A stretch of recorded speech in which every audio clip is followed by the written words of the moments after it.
ભરૂચ જિલ્લાના ઝઘડિયા તાલુકાના રાજપારડી માધવપુરા ફાટકથી જેએમડીસી આમોદ ભૂરી પડવાનિયાને જોડતો માર્ગ બિસ્માર બનતા માધવપુરાના સ્થાનિક રહીશો રોડ પર ઉતરી આવી બિસ્માર માર્ગના સમારકામની માંગ કરી હતી। આ માર્ગ પર સિલિકા પ્લાન્ટો તેમજ જેએમડીસી આવેલી હોય જેથી આ માર્ગ પરથી સિલિકા ભરેલ વાહન પસાર થાય છે, જેથી આ બિસ્માર માર્ગને લઈ ઉડતી ધૂળની દમડીઓથી સ્થાનિક લોકો પરેશાન થઈ ગયા છે। આ માર્ગ પર પડેલ ખાડાના કારણે વાહન ચાલકોની હાલત કફોડી બની છે।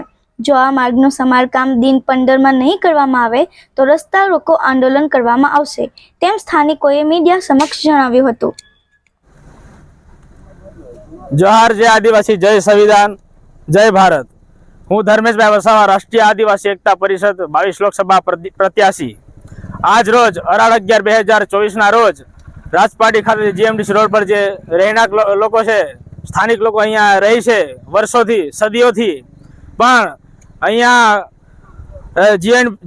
જીએમડીસીનો ગેસ્ટ હાઉસ પણ છે અને ઘણા સરકારી અધિકારીઓ પણ અહીં રહીને જાય છે અને જીએમડીસી કોલસાની ખાણ છે અને સિલિકાના પ્લાન્ટો છે, પણ અહીંયા રસ્તો નથી બનતો। રસ્તો એટલા માટે નથી બનતો કે વારંવાર એમને રજૂઆત કરવા છતાં પણ રસ્તો નથી બનાવવામાં આવતો। જો તમે રસ્તો અમારા 15 થી 20 દાડાની અંદર રસ્તો બનાવવાનું કામ ના પૂર્ણ થાય તો અમે અહીંયા રસ્તા રોકો આંદોલન પણ કરીશું અને કલેક્ટર શ્રીને પણ અમે કહીએ છીએ કે તમારે અહીંયા જાતે આવીને સર્વે કરવું જોઈએ, કેમ કે કલેક્ટર સાહેબ શ્રીને પણ આપણે એમને સરકારી એમને ભત્તો આપવામાં આવે છે, સરકારી ગાડી આપવામાં આવે છે, તો તમે કેમ ચૂપ છો? તમને દેખાતું નથી કેમ? તમે સર્વે કરો, કેમ કે નેતાઓ પર તો અમને ભરોસો ઉઠી ગયો છે, કેમ કે નેતાઓ જો હોય તો એમને ખબર છે કે આપણા લોકો જ છે।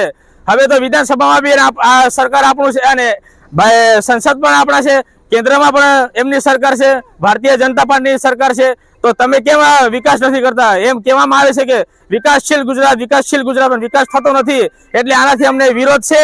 જો 15 દિવસમાં રસ્તો ના બને તો અમે રસ્તા રોકો આંદોલન કરીશું। જય આદિવાસી જય સંવિધાન જય સંવિધાન।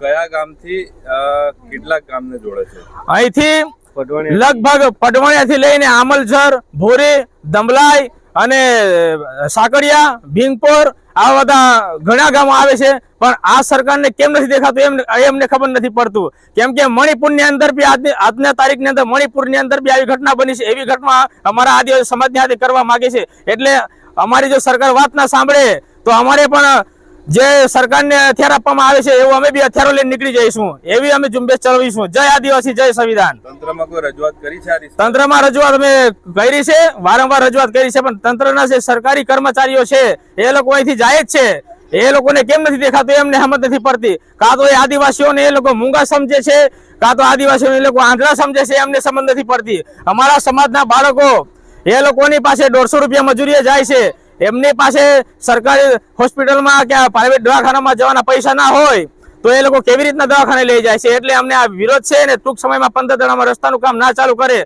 તો અમને રસ્તા રોકો આંદોલન કરીશું, પછી થાય તે જોઈ રહીશું અમે। જય આદિવાસી।